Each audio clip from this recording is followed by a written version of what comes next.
A consumer failure resulting in a negative acknowledgement or rejection without re-queue is not a solved problem. It is a silent data loss event. If the message broker simply drops the message, your system integrity is compromised. The immediate solution requires defining a dedicated failure pathway. We must configure the primary queue to automatically redirect messages that cannot be processed successfully. This redirection mechanism is the dead letter exchange, or DLX. The DLX acts as a standard exchange, but its input source is specifically failed messages from other queues, not external producers. This pattern ensures that no message is ever silently discarded by the broker, providing a critical audit trail for operational recovery. The dead letter exchange is a standard exchange type, typically a direct or topic exchange, depending on your routing needs. Its purpose is solely to receive messages that have failed processing in their original queue. The dead letter queue, or DLQ, is the queue bound to this DLX. The DLQ must be declared as durable to ensure persistence of failed messages across broker restarts. Crucially, the DLQ should not have any consumers initially, unless its purpose is immediate automated retry. For manual intervention and analysis, the DLQ serves as a parking lot for inspection by system analysts. To begin implementation, declare the dead letter exchange, for example, named dead letter system events, as a durable direct exchange. Next, declare the dead letter queue system events, also as durable. These declarations are standard broker operations. The key difference lies in their intended function. The DLX is the destination for failures, and the DLQ is the storage for those failures. Ensure that the DLQ is not configured with any time to live or maximum length arguments, as these could inadvertently discard messages intended for long-term failure analysis. Binding the DLQ to the DLX is the next step. Use a specific routing key for this binding.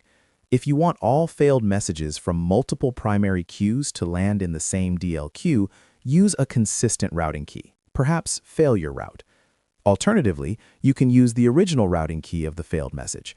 The broker automatically uses the original message routing key unless the primary queue explicitly overrides it. For simplicity and clear segregation of failures, define a unique binding key for each primary queue failure path, even if they share the same DLQ. The critical configuration happens on the primary queue itself. When declaring the primary queue, you must pass two specific arguments in the queue properties map. First, set X dead letter exchange to the name of your declared DLX, for example, dead letter system events. Second, optionally set X dead letter routing key. If this second argument is omitted, the message retains its original routing key when routed to the DLX.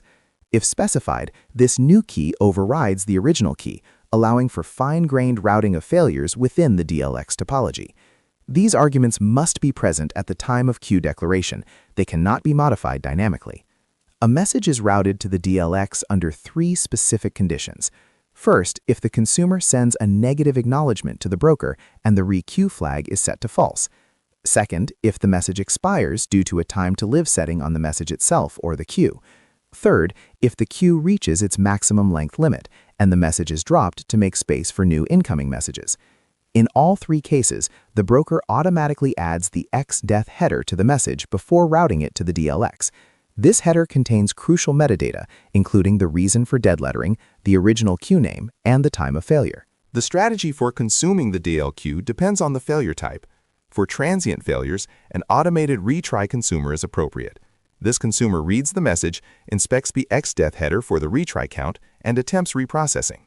For persistent failures, such as schema validation errors, the DLQ consumer should log the failure details, trigger an alert to the operations team, and move the message to a final parking lot queue, often called a manual intervention queue.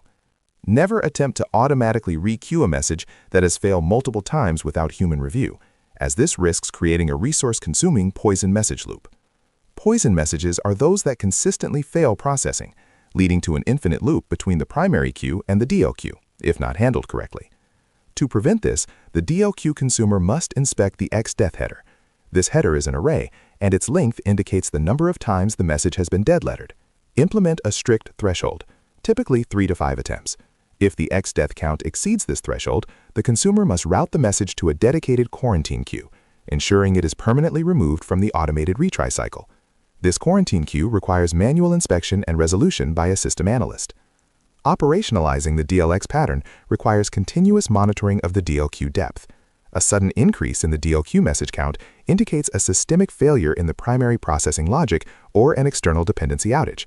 Configure alerts based on two thresholds: a soft threshold, perhaps 10 messages, triggering a warning for proactive investigation, and a hard threshold, perhaps 50 messages, triggering a critical alert and immediate paging of the on-call team.